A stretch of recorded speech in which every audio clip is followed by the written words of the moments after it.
जय हिंद। आप देख रहे हैं एबीसी हिंदुस्तान और मैं हूं कुमार बबलू। साथियों, अभी देख रहे हैं हमारी उपस्थिति गोरखपुर सिविल कोर्ट के प्रांगण में हो चुकी है और आज बड़े ही खुशी की बात है कि महिला बिल संसद में पेश किया गया है।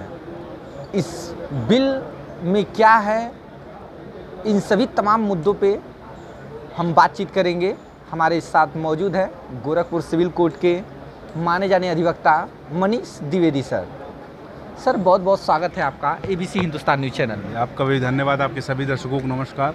सर, आज महिला आरक्षण बिल पेश हो रहा है, ये सर क्या है, उसके बारे में थोड़ा हमारे दर्शकों को बताइए। जी, आप महिला विधेयक के संदर्भ में वक्तव्य लेने आए हैं तो मैं बता देना चाहता हूं कि इस बिल का जो नाम है नारी शक्ति वंदन अधिनियम नाम है। अच्छा जी, इस बिल का नाम जो है, जो अभी आज ही गणेश इस पावन दिन पे गणेश चतुर्थी के दिन आज इंट्रोड्यूस हुआ है नई संसद में हमारे, और ये बहुत ऐतिहासिक पल है। आपके सभी दर्शकों को मैं बता देना चाहता हूँ कि ये ऐतिहासिक पल आने वाले समय में स्वर्णिम अक्षरों में लिखा जाएगा, क्योंकि ये जो बिल है ये आज से नहीं मांग हो रही है। लगभग अगर मोटा मोटी मैं मान लूँ तो 100 बरस से मांग हो रही है। अच्छा। जहाँ तक मैं पढ़ा हूँ कि 1931 में सरोजिनी नायडू जी ने जो उन्होंने मांग की थी सर्वप्रथम कि महिलाओं का रिप्रेजेंटेशन की बात की गई थी, प्रतिनिधित्व उनका होना चाहिए, अपना प्रतिनिधित्व होना चाहिए। फिर धीरे धीरे चलता रहा, बढ़ता रहा, तो 1966 में सर्वप्रथम ये बात उठी कि महिलाओं के आरक्षण पे अलग से प्रतिनिधित्व की बात हो। फिर 1996 में जब माननीय देवगौड़ा जी की सरकार थी तो ये पेश हुआ था। आज 27 वर्ष बाद फिर एक बार माननीय प्रधानमंत्री जी ने हम लोग को एक बहुत अच्छी सौगात दी है, और 50% आबादी जो महिलाओं की आबादी है वो उनके लिए आज समझ लीजिए कि स्वर्ण अक्षरों में दिन है कि उनका बिल जो है इंट्रोड्यूस हुआ है, और सरकार का ये बहुत सराहनीय कदम है। आने वाले समय में इसका समाज पे बहुत गहरा प्रभाव पड़ेगा, और हमारी जो बहनें हैं, हमारी जो माताएं हैं, हमारी जो महिलाएं हैं, वो समाज में एक समझ लीजिए कि सिर्फ निबंध लिखने से कि महिला सशक्तिकरण पर निबंध लिख दीजिए, महिलाओं के लिए ये कह दीजिए, ऐसे काम नहीं चलेगा। उनको प्रतिनिधित्व भी देना पड़ेगा। जब तक उनको रिप्रेजेंटेशन आप नहीं देंगे तो वो किसी भी समाज का, किसी भी अलग क्षेत्र का कैसे प्रतिनिधित्व करेंगी, कैसे समस्याओं सर, इससे ये पता चलता है कि महिलाओं को भी अब उतना ही सम्मान मिलेगा जितना पुरुषों को मिलता है। देखिए, भारत तो महिलाओं का देश शुरू से रहा है, ठीक है। यहाँ महिलाओं की पूजा नारी शक्ति के रूप में, माता के रूप में, देवी के रूप में विरासत है, तो महिलाओं की पूजा हम लोग देवी के रूप में करते हैं। और आज भी जो मानने वाले लोग हैं आज भी देवी के रूप में, आपको जैसा पता होगा कि माता के रूप में तमाम जो भी हैं देवी देवता हैं, हम लोग हमेशा उनको पूजनीय ही मानते हैं। तो हम लोग के लिए माता सिर्फ कह देने से माता है, हम लोग भी भारत माता की बात करते हैं, भारत माता की बात करता है। तो महिलाओं की पूजा शुरू से होती रही है। और देखिए, एक बात होती है कि कोई भी समाज तब अच्छी तरह प्रगति कर सकता है जब वहाँ की महिलाएं शिक्षित होंगी, क्योंकि किसी भी समाज की जो समाज कह लीजिए या परिवार कह लीजिए, जो प्रथम गुरु जो होता है माता होती है। माता के माध्यम से ही बच्चा आगे संस्कार सीखता है, पढ़ाई लिखाई जो भी हो, एक उचित समावेशी विकास कर सकता है। तो संसद जो लोकतंत्र का सबसे बड़ा मंदिर है, उसमें अगर 50% आबादी जो महिलाओं की है उनको एक स्थान मिलेगा तो आने वाले समाज पर इसका बहुत गहरा प्रभाव पड़ेगा। तो सर, ये जो आरक्षण का मामला है, इसका क्या पूरा ग्राफ है, थोड़ा हमारे दर्शकों को समझाइए। देखिए, आरक्षण का जो मामला है, पहले तो आप राजनीति समझ लीजिए, राजनीतिक भी समझना बहुत ज़रूरी है। देखिए, आप टोटल जहाँ तक समाचार पत्रों के माध्यम से मुझे पता है कि लगभग 90 करोड़ वोटर जो थे वो भारत में थे। बात समझिए, ठीक है। उसमें से 43.5 यानी कि 43.5 करोड़ सिर्फ महिलाएं थी।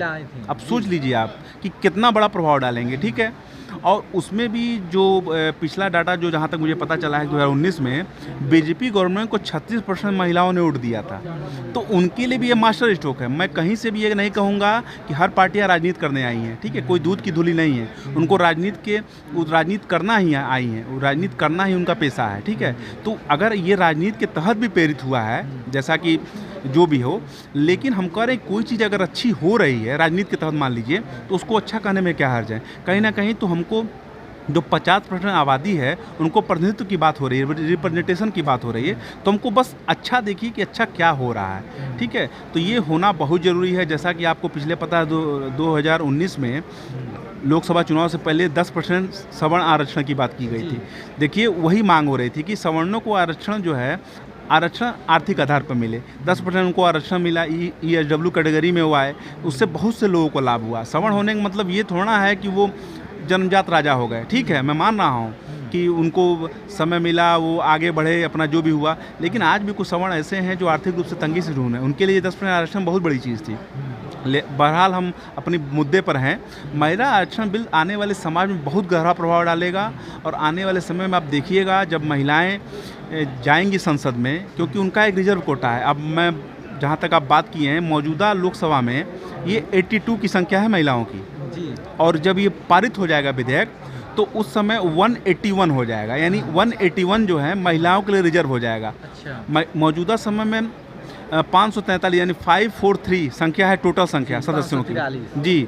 अब ये महिला विधेयक जब पास होगा, जिसे नारी शक्ति वंदन अधिनियम कह रहे हैं हम लोग, 181 रिजर्व महिलाओं की सीट हो जाएगी। और ये रिजर्व जो सीटें होंगी ST SC की जो रिजर्व सीटें हैं उसी के तहत इनको दी जाएगी। अभी जो माननीय अर्जुन राम मेघवाल जी हम लोग के कानून मंत्री हैं, उनके माध्यम से हमको भी सूचना मिली है और इस पर कल बहस चलेगी। तो बिल अभी इंट्रोड्यूस हुआ, अभी अर्लियर एज में है।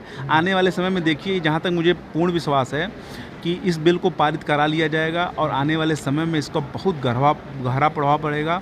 मैं एक बार फिर आपके माध्यम से आपकी सभी दर्शकों को मैं बता देना चाहता हूं कि ये बहुत सराहनीय कदम है और माननीय मोदी जी का मैं दिल से, हृदय से धन्यवाद करता हूं कि उन्होंने महिलाओं के लिए 50% आबादी को बहुत एक उचित स्थान दिया है। बहुत दिन से ये मांग हो रही थी और हम लोग के लिए बहुत हर्ष की बात है। कहीं ना कहीं महिलाओं को ये आरक्षण बहुत पहले मिल जाना चाहिए। जी जी बिल्कुल। देखिए, बात आरक्षण की नहीं है, बात यह है कि आप अगर कोई भी चीज़ की बात करते हैं, सिर्फ निबंध लिख देते हैं महिला सशक्तिकरण, 4 वक्तव्य बोल देते हैं कि महिलाओं को आगे रहना चाहिए, ठीक है, तो उसके लिए आप दिखना भी तो चाहिए जी। भाई हम लोग बार बार, हम कानून के विद्यार्थी, हम लोग कहते हैं कि न्याय होता दिखना भी चाहिए, तो लाभ मिलना, सशक्त होना दिखना भी चाहिए। तो महिलाओं के जब प्रतिनिधित्व की हम बात करेंगे, जैसे ST का प्रतिनिधित्व है, तमाम अन्य वर्गों का प्रतिनिधित्व, तो महिलाओं का प्रतिनिधित्व जब होगा तो वो उनकी, देखिए महिलाओं की समस्याएं, जो समाज में उनकी जो प्रवृत्ति है, जो जूझने की प्रवृत्ति है, जो लड़ने की प्रवृत्ति है, जो संघर्ष करने की प्रवृत्ति है, उसका अद्वितीय कोई मुकाबला नहीं है। आज भी आपके चैनल के माध्यम से मैं बता देना चाहता हूँ, इसमें कोई मैं संदेह नहीं पैदा कर रहा हूँ कि आज भी पुरुषों की अपेक्षा महिलाओं में ज़्यादा क्षमता है, वो बहुत कुछ कर सकती हैं, बस मौका देने की ज़रूरत है। जी सर, हमसे जुड़ने के लिए बहुत बहुत धन्यवाद। तो आपने इस पूरे ग्राफ को बहुत ही अच्छे तरीके से, मुझे लगता है कि समझ गए होंगे, और मेरे जितने भी व्यूवर्स हैं उनसे कहना चाहेंगे कि ये वीडियो आपको पसंद आया हो तो वीडियो को अधिक से अधिक शेयर करेंगे। इस वीडियो को देखने के लिए आपका बहुत बहुत धन्यवाद। कैमरे के पीछे से हमारा सहयोग कर रहे थे शिवम पाटर, और आप देख रहे हैं ABC हिंदुस्तान।